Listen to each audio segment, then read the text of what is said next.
In today's video, I'm going to teach you how to effortlessly create a bevel on an object in Blender, helping to give your models that fine, smooth edge for a polished look. Beveling can enhance the aesthetic and realism of your 3D models, making them more visually appealing and professionally crafted. Let's dive right into the process, ensuring each step aligns with your modeling needs.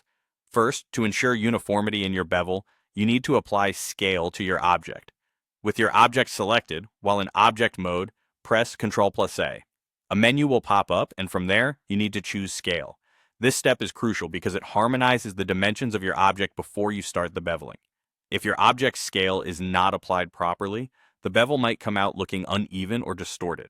Next, we're going to enter Edit mode, where all the magic happens. Simply press Tab, and you'll be switched into Edit mode. Here you can manipulate the details of your model directly. Once in Edit mode, you'll want to switch over to Edge Select mode so you can choose the edges you plan to bevel.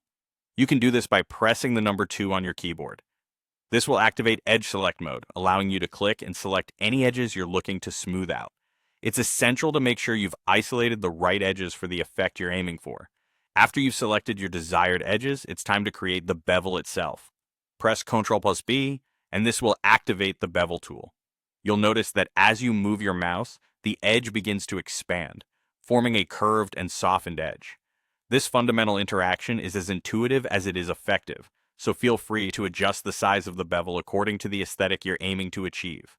For more control over your bevel, you can adjust the segments and the amount while you have the bevel tool active. Use the scroll wheel on your mouse to increase or decrease the number of segments. Adding more segments will make your bevel smoother and more circular, but bear in mind that more segments can increase the complexity of your mesh. Once you've set an initial bevel, you'll want to refine it further for precision. After executing the bevel, a panel will appear in the bottom left corner of your Blender interface. Here you can make more precise adjustments to the amount and segment settings. Tweak these until you're satisfied with how the bevel fits the overall design of your model. Finally, when you're happy with the bevel, press Tab again to exit Edit mode and return to Object mode. This transition seals your changes and gives you the opportunity to view the enhanced aspect of your object in the overall scene. And there you have it, a beautifully beveled edge created step by step. Beveling isn't just about aesthetics. It can also deepen the functionality of your model in simulations, softening intersections for better stress flow. Practice these steps, experiment a little, and you'll find yourself adding a professional touch to all your models. Thank you for joining today, and happy modeling.